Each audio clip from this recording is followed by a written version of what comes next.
Welcome to the lifestyle of the rich and very rich. Ito ang mundo ni Ryan. Wala akong ginawa kundi mag-enjoy. A man who has everything, pero tila may kulang pa rin. Itinapon nila ako sa Amerika, hindi para mag-aral kundi para parusahan.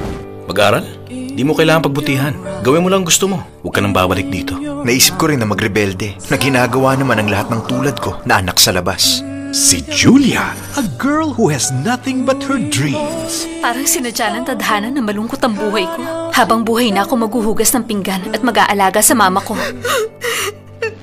Ikakasal ang ate ko sa Amerika. Kasinungalingan lang ba lahat ng sinabi mo sa amin? Umuwi ka na! Ate! Ate! I'm from Korea. I'm Korean. Let me see your passport. It's okay, baby. She's my girlfriend. Sa isa't isa nila matatagpuan ang kukumpleto sa kanilang mundo. Sumama ka sa akin. Suotin mo na to para hindi halatang foreigner ka.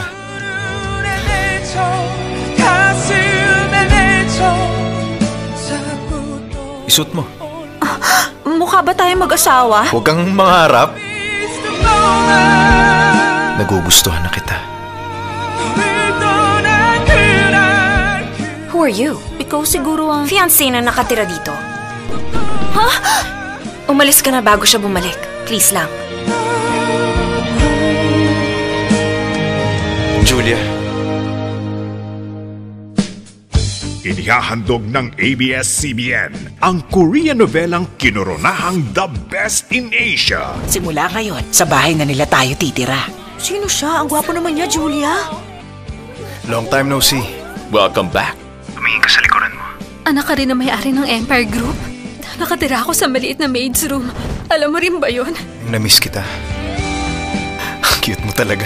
Alam ko na yan, no?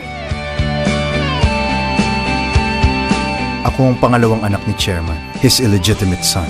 Hindi na matutuloy ang engagement namin. Isa siyang anak ng katulong. Si Rachel ang nababagay sa'yo. Siya ang makakatulong sa negosyo natin. Sa buhay, what type of crown will you wear? Power? Makinig kayong lahat. This is my second son. Ibibigay ko sa iyo ang shares mo. Bumalik ka na ng Amerika at huwag ka nang umuwi dito. Kuya, hindi man ang habol ko. Or love? Hiwalayan mo si Ryan. Binibigyan kita hanggang ngayong gabi para hiwalayan ang anak ko. Ang lakas talaga ng loob mo. Isang anak ng kasambahay na nakikipagrelasyon sa fiancé ko. Starring one of today's hottest leading ladies, Park Shin-ye, the king of Asian novellas. Lee Min-ho is back. Kung sino mang gusto magsuot ng corona, dapat niyang tiisin ang bigat nun. The Heirs, sa May 26 na.